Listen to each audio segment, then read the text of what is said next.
Rana homemade কিচেনে আপনাদের স্বাগত জানাই। আজ আমি বানাবো ফুলকপি দিয়ে মাছের ঝোল। তার জন্য আমি এখানে ফুলকপিকে ভালো করে কেটে জলের মধ্যে রেখেছি, আর আলুকেও কেটে জলের মধ্যে রেখেছি। তাহলে দেখে নিন আমি ফুলকপি দিয়ে মাছের ঝোল কিভাবে রান্না করি।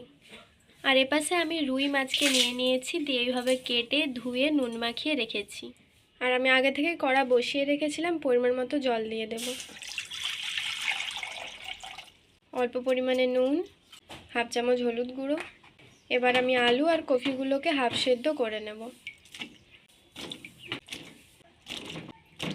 এবার ঢাকা দিয়ে দেব। আমি এপাশে একটি কড়া বসিয়ে দিয়েছি, পরিমাণ মতো সরষের তেল দিয়ে দেব। এপাশে তেলটা গরম হতে হতে আমি এপাশে মাছগুলোর মধ্যে হলুদ মাখিয়ে নেব।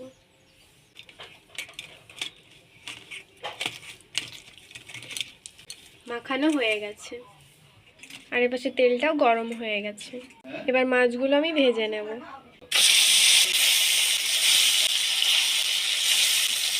এক পাশটা ভাজা হয়ে গেছে, আরেক পাশটা উল্টে দেবো। ভাজা হয়ে গেছে, এবার আমি তুলে নেব। 10 মিনিট পর আমি পাশে ঢাকাটা খুলে নেব।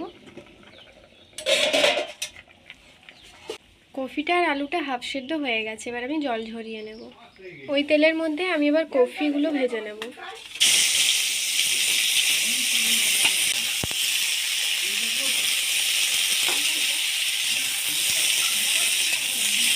কফিগুলো ভাজা হয়ে গেছে, এবার আমি তুলে নেব। এবার কিছু পরিমাণ তেল দিয়ে দেব, একটি তেজপাতা, অল্প পরিমাণে চিনি, আর আমি আগে থেকে একটি ছোট সাইজের পেঁয়াজকে আধ বাটা করে রেখেছিলাম, ওটা দিয়ে দেব। দিয়ে হালকা ভেজে নেব।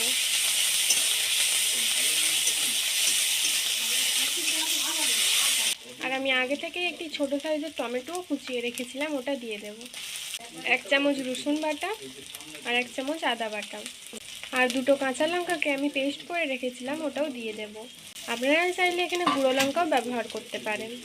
1 চামচ জিরে গুঁড়ো, 1 চামচ হলুদ গুঁড়ো দিয়ে ভালো করে কষিয়ে নেব। যারা যারা আমার চ্যানেলটিকে আগে থেকেই সাবস্ক্রাইব করেছেন তাদেরকে অসংখ্য ধন্যবাদ। আর যারা যারা সাবস্ক্রাইব করেননি তারা জলদি সাবস্ক্রাইব করে দিন, যাতে নতুন নতুন রান্নার ভিডিও আপনারা দেখতে পারেন। আর একেবারে ঝোলের আন্দাজে আমি নুন দিয়ে দেব।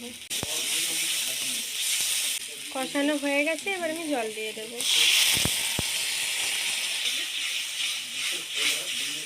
আমার এই ফুলকপি দিয়ে মাছের ঝোল রেসিপিটা যদি আপনাদের ভালো লেগে থাকে তাহলে সাবস্ক্রাইব করুন আমার চ্যানেলটি, যাতে পরের ভিডিওর জন্য নোটিফিকেশন আপনারা পান।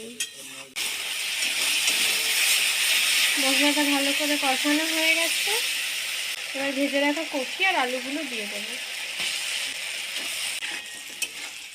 দিয়ে ভালো করে কষিয়ে নেব আমি। এবার দিয়ে দেবো ধনেপাতা কুচি।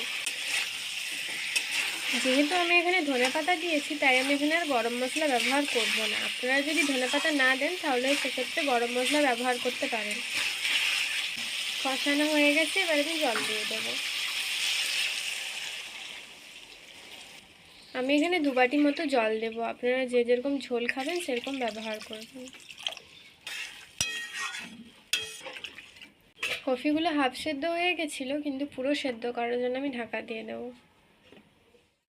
10 মিনিট পর আমি ঢাকাটা খুলে নেব। কফিগুলো সেদ্ধ হয়ে গেছে নাকি দেখব। কফিগুলো সেদ্ধ হয়ে গেছে, এবার ভেজে রাখা মাছগুলো আমি দিয়ে দেব। আমার মাছ দিয়ে ফুলকপির ঝোল তৈরি। এবার আমি নামিয়ে নেব।